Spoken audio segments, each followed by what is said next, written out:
Hey guys, Brian from Boas here. What is your favorite boa? Well, that's a question that I get asked all the time. And usually when people ask it, they mean what is my favorite type of boa, i.e. my favorite locality or my favorite morph. But I thought, well, what about your favorite individual boa? And that's the question I'm going to try to answer in today's video. Of all the animals I have in my collection, what is my #1 favorite individual boa? And so, of course, this would be really impossible to answer definitively, and the answer is going to change depending upon what mood I'm in, or what day it is, or what boa I just handled. And I could honestly say that probably at least a third of the animals in my collection could be a contender for the title of my favorite individual boa. But for today's video, I just pick a few. And some of them I am pretty confident do hold the title of my favorite boa. And I thought I'd cheat a little bit, of course, since it's such a hard question. Rather than pick one overall, I thought I'd pick one for the locality boa class and one for the morph boa class, since we're talking about two separate types of approaches to the hobby there. And I'll start with the localities. So you can see this one. This is a Branchia Columbia boa. And I'll say this is actually the runner-up. This one didn't make the top spot. I'll show you her in a sec. But I really do love these Branchia boas. They just have so many great characteristics. I probably would have to say they are my favorite locality boa. And I have a trio of them. My other female and my male are breeding right now, hopefully making some babies for the summer. So I grabbed this female. These are all born in 2020. They are Rio Bravo bloodline Branchia Columbia boas, bred by my friend Michael Beach. And I really like this female. She's just got such a beautiful pattern, such beautiful colors. I love their body shape. I love the way they interact. And she's actually given me a little bit of a workout. She's so muscular. She's a little chunky now. I do feed my boas quite a bit in the summer and fall to get them ready for the winter period where they don't get any food and they go into breeding. So she's not going to eat for a couple months, so she'll lose some of this weight. But still, you can see her very muscular, square body. And I just love the circle back markings on this animal. She's really holding on there. But what's great about these animals is they've got a lot of the benefits of the true red tails without the drawbacks. So they're a lot easier to keep than the true red tails. They're really chill to handle, and they don't have the regurgitation issues of the true red tails. Just as beautiful, in my opinion, if not more beautiful. And some people, some of the locality red tail snobs might say, well, that's not a true red tail. Frankly, I could give a rat's ass about that. It's got red in its tail. To me, this is a red tail. It's got a red tail. And no, it's not a boa constrictor. It's a boa imperator, if you want to get technical. But this is every bit as desirable of an animal as a true red tail. That's my point. So I have to say this is the runner-up for my favorite individual locality boa, this Branchia Columbia female boa.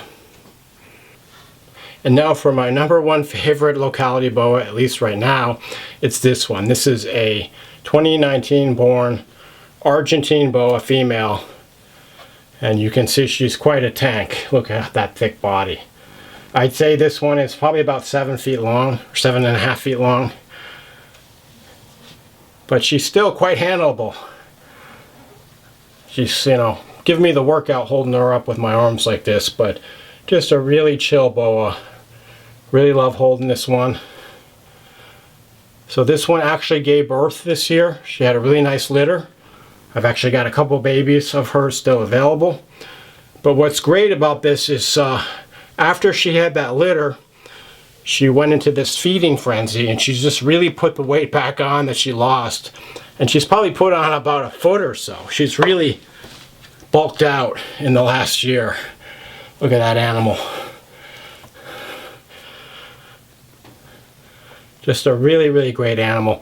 It's probably no surprise to you guys that I picked an Argentine. If you've been following my channel, you know that they're probably my favorite locality boa. This and the Branchia that I just showed you. Those are probably my top two.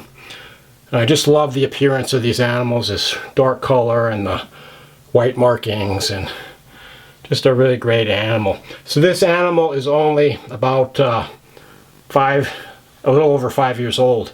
So she's still growing. I mean, boas do grow for their whole life, but usually once they get to be about 5 or 6 years old, the growth rate does slow down quite a bit. But this one just put on so much growth in the last year. Just crazy. She's not breeding this year. I give her the year off, so I'm interested to see how much growth she puts on in 2025. She could easily put on another foot or even more. And when a boa gets to this size, putting on a foot means that its overall bulk goes up a lot more. I mean, the difference between like a 9 or 10 foot boa versus like a 6 or 7 foot boa, it might just be a few more feet, but it's going to be much, much bulkier. And this animal is kind of hitting that point where it's starting to get really bulky and, you know, the look of a really big boa. Argentines can get to be 9 or even 10 feet in some cases, so we'll have to see how big this girl gets. But I'm going to put her away. She's a little bit of a handful for me to handle by myself. But you can see how gentle and docile she is. Even though I'm kind of struggling holding her up here, she's not freaking out at all. Great boa. I have to say, this is my #1 favorite locality boa of my entire collection. This 5.5-year-old female Argentine boa. So those are my favorite 2 locality boas. Now we're going to look at my favorite morph boa. And so I thought I'd go to the other end of the spectrum, get some nice little animals that I can just hold up and that aren't going to give me a workout. But these are my 2 favorite morph boas. These were both born here this year. They are both super morans, and they're a slight variation on super moran. And super moran is a really amazing type of morph boa. It's a boa that has 2 copies of the moran gene. Moran is an incomplete dominant gene. 1 copy, they have this pastel phenotype, nice pastel colors, and has some effects on the color saturation and the shape of the saddles. With 2 copies, they have this beautiful deep red color. And I was fortunate to produce 5 super morans this year. Super moran is actually why I got into the moran project. And we have 2 variations here. We have a super moran jungle in this hand, and we have a super moran hypo in this hand. And as you can see, they both have this really amazing deep red color. The super moran jungle is a little darker overall. You can see it's got the jungly shape to its saddles.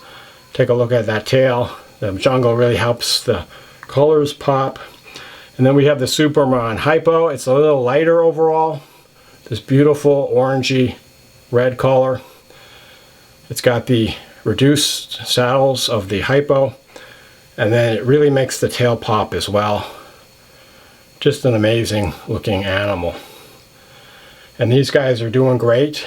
They're now about 7 or 8 months old, putting some size on, growing really nicely. And there's not that much known about super moran or about the moran gene in general. You don't really see many super morans. I can only find maybe like half a dozen of them on the internet.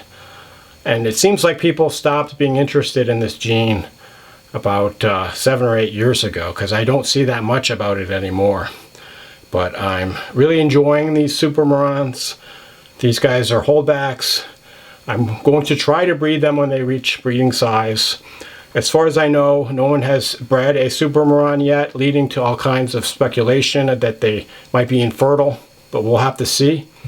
You know, so far they seem to be perfectly healthy, so hopefully that will also translate to their breedability. But even if they don't breed, this is such a cool looking animal. It's what I would call a pinnacle morph. It's something that you can't really improve on it, so there's no point adding any more genes. You know, it's kind of like the leucistic Princess Diamond Boa or the Scoria Boa. In my opinion, those things are perfect as they are, and you shouldn't try to add even more genes to them. They're great just by themselves, just like these super morans are. You know, the jungle and the hypo gives it a little bit of a different flavor, but it's overall, it's the super moran itself that gives them this amazing red color.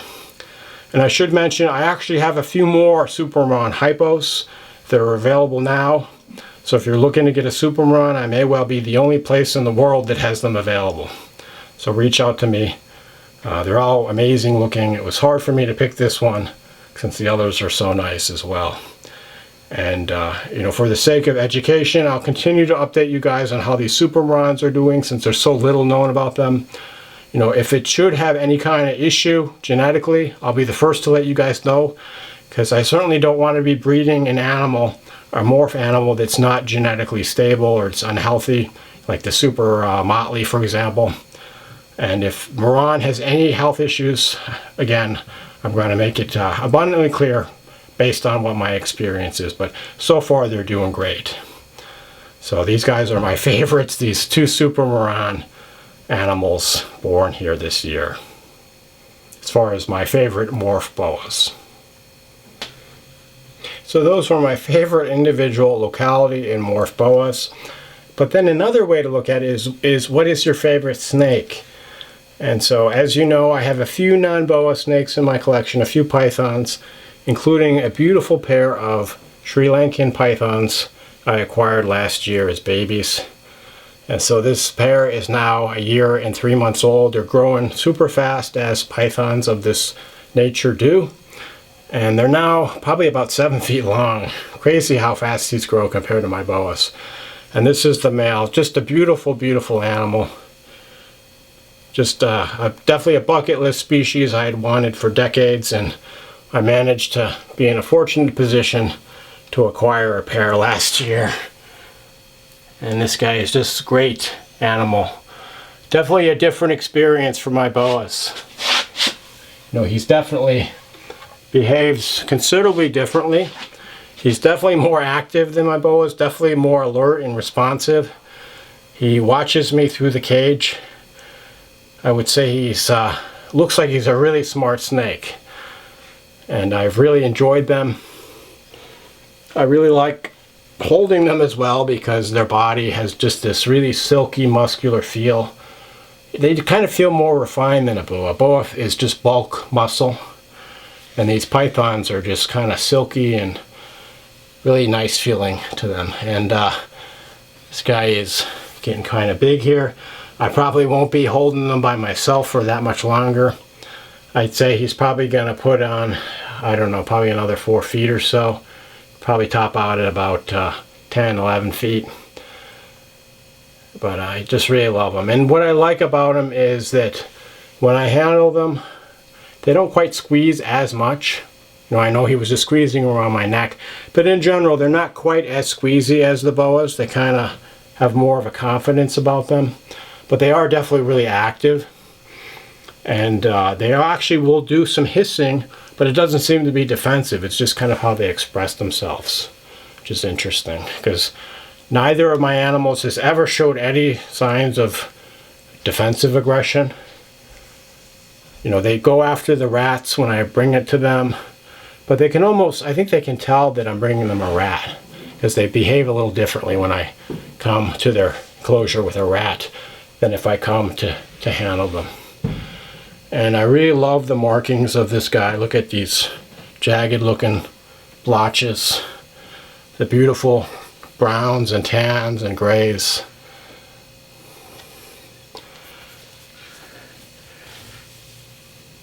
And we'll have to see how big these guys get in the next year. So they were about 7 feet long at 1 year of age, maybe about 6.5. Now they're about 7.5 feet long. And as I said, I'm guessing they'll be about 10, 11 feet as adults. Maybe a little bit bigger for the female. But just really love these animals. Definitely a bucket list species. And I would be hard pressed not to include them on my short list of my absolute favorite individual snakes, the Sri Lankan Python. So I hope you guys enjoyed this video. Shoot me any questions or comments that you might have. And I'll just show you a quick look at his beautiful pinkish orange head to leave you guys. But remind you to enjoy your reptiles.